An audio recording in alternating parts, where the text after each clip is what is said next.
Hello, so this video will be about reading a bill and kind of tips to do so, help you understand, because it's pretty important to be able to read these bills, understand what they're actually saying, and they're really not too hard to read, but they can be a little intimidating. So like I said, reading a bill can be intimidating, and sometimes it is pretty hard. Sometimes bills can be pretty long, but for the most part, they're fairly easy to understand. Um, but it is important because when you hear something about a bill and it makes you react strongly, whether it's in support or opposition, go actually read it. Go actually read it, understand it, make sure that you know what the bill's actually saying because you can accidentally hurt a bill, kill a bill that you might want just because you don't understand it. If you react passionately, that passion can be used to attack a bill that you may actually want. Um, an example here is HB 117. This was a bill during the last session, and it was about COVID vaccine reporting. And in this bill, it said businesses cannot use the Utah state immunization system to look up people's vaccines for the purpose of it, not hiring them or not letting them go into their business. Uh, but it then clarified in there that they can use other means to do this. So maybe like a third party or something. If they have that data, they can get it from somewhere else, but they can't get it from the Utah state system, which is the biggest system of immunization records in Utah with everybody's basically.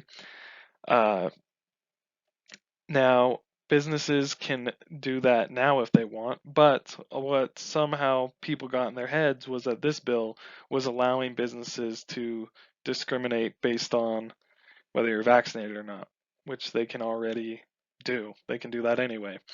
They won't because they like money, but they could.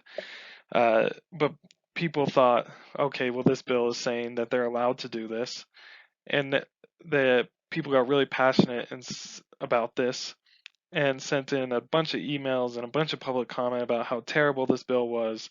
And so this bill got killed in committee, in the Senate Health and Human Services Committee. It just got voted down.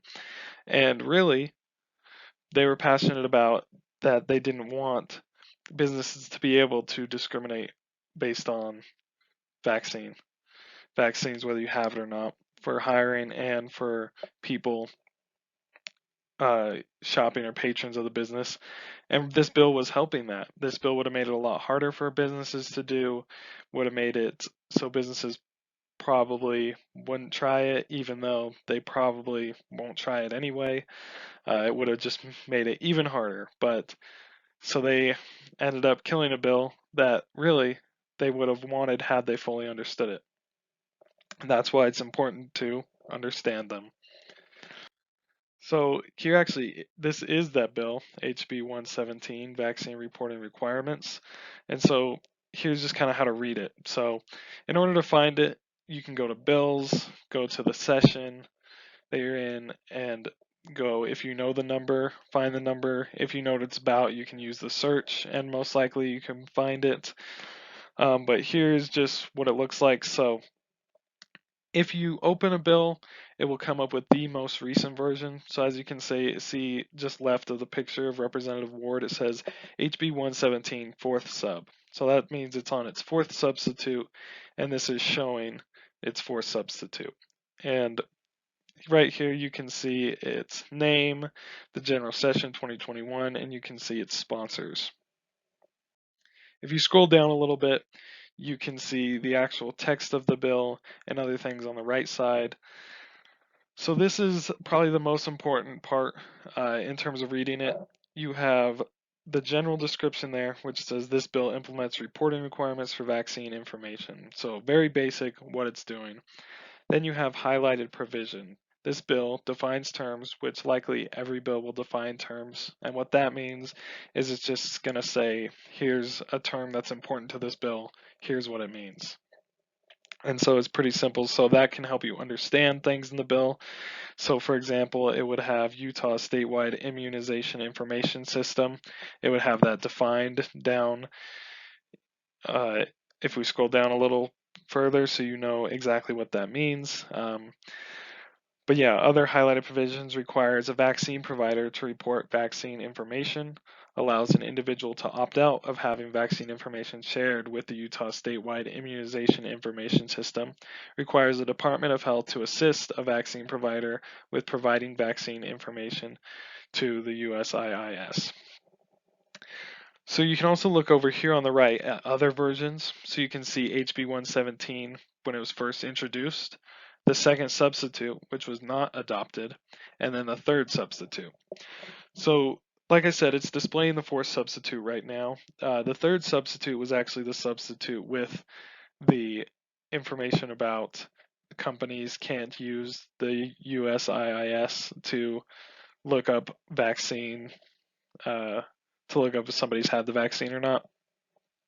And so they actually, after getting the crazy feedback they did on that, they substituted the bill again to get rid of that, to try to still get it passed, but it still died anyway because of how much people were still sending emails about it and things. So other things, related documents down here. So you have the fiscal note.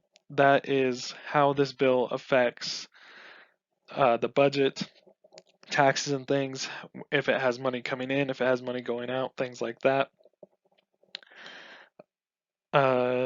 Some bills might not have a fiscal note if they don't have any fiscal effects.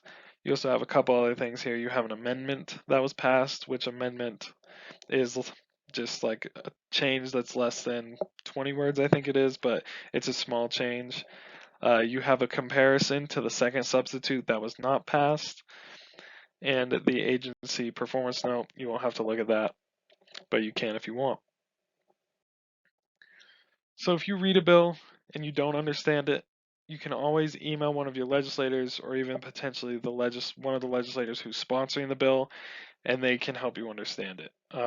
Or you can email somebody else, talk to somebody you know who might be able to understand it a little better. But yeah, you do have options if you read it and you don't completely understand. So the thing is, people will try to elicit strong responses out of people who are passionate on issues. Politics is politics. People, if they want something to happen on a bill, they want people to send out letters, they want people to send emails, they will try to make you react strongly. And the best way to do that is find people who are actually truly passionate about issues. And that is why you have to be aware of this. You have to be aware what people will are trying to get out of you. You have to be informed and know how you actually feel about the bill, because most likely when somebody tells you about the bill and is trying to elicit a strong response, a strong reaction, they are not explaining the bill fully. They are not explaining the bill how you might explain it or how you might want it to be explained.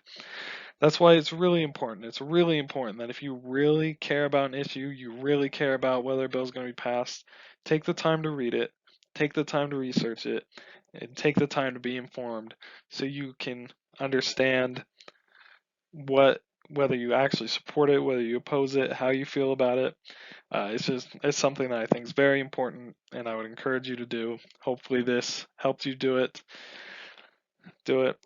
And yeah, good luck.